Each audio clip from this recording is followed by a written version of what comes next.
नमस्कार दोस्तों, महाकुंभ में स्नान जब आप नहीं जा सकते तो क्या करें।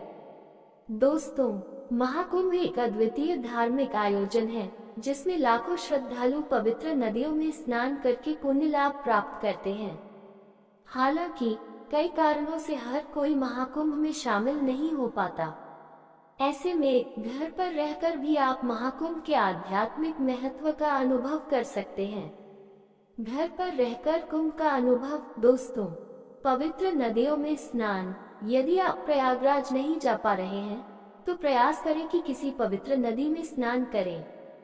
यदि यह भी संभव न हो तो आप अपने घर के पास के किसी स्वच्छ सरोवर या तालाब में भी महाकुंभ स्नान वाले दिन स्नान कर सकते हैं।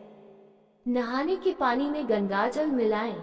यदि आप कुंभ में जाने में असमर्थ हैं तो नहाते समय अपने पानी में गंगाजल मिलाएं। यह आपके स्नान को पवित्र कर देगा और आपको कुंभ के समान पुण्य लाभ प्राप्त होगा। मानसिक रूप से स्नान।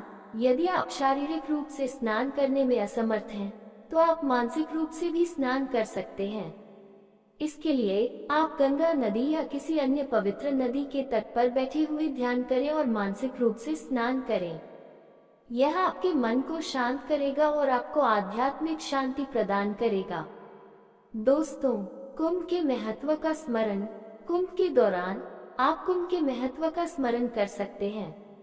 आप कुंभ से जुड़ी कथाओं को पढ़ सकते हैं और कुंभ के महत्व के बारे में जान सकते हैं। यह आपके ज्ञान को बढ़ाएगा और आपको कुंभ के प्रति अपनी श्रद्धा को गहरा करने में मदद करेगा। दान पुण्य। कुंभ के दौरान दान पुण्य का भी विशेष महत्व होता है। आप गरीबों को दान कर सकते हैं या किसी धार्मिक संस्था को दान कर सकते हैं। दान करने से आपको पुण्य लाभ प्राप्त होगा और आपके जीवन में समृद्धि आएगी। अन्य उपाय। दोस्तों, महाकुंभ के दर्शन।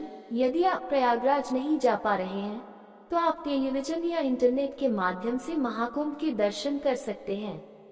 कई चैनल और वेबसाइटें महाकुंभ के लाइव प्रसारण करती हैं, जिनके माध्यम से आप कुंभ के दर्शन कर सकते हैं।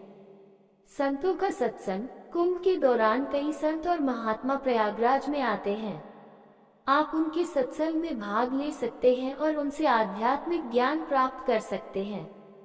धार्मिक ग्रंथों का पाठ। कुंभ के दौरान धार्मिक ग्रंथों का पाठ करना भी बहुत शुभ माना जाता है। आप रामायण, महाभारत या किसी अन्य धार्मिक ग्रंथ का पाठ कर सकते हैं। जैसे मान लीजिए कि आप बीमार हैं और आप महाकुंभ में स्नान करने नहीं जा सकते हैं। आप घर पर ही गंगाजल मिलाकर स्नान कर सकते हैं और मानसिक रूप से गंगा नदी में स्नान करने का ध्यान कर सकते हैं। आप कुंभ से जुड़ी कथाओं को पढ़ सकते हैं और गरीबों को दान कर सकते हैं।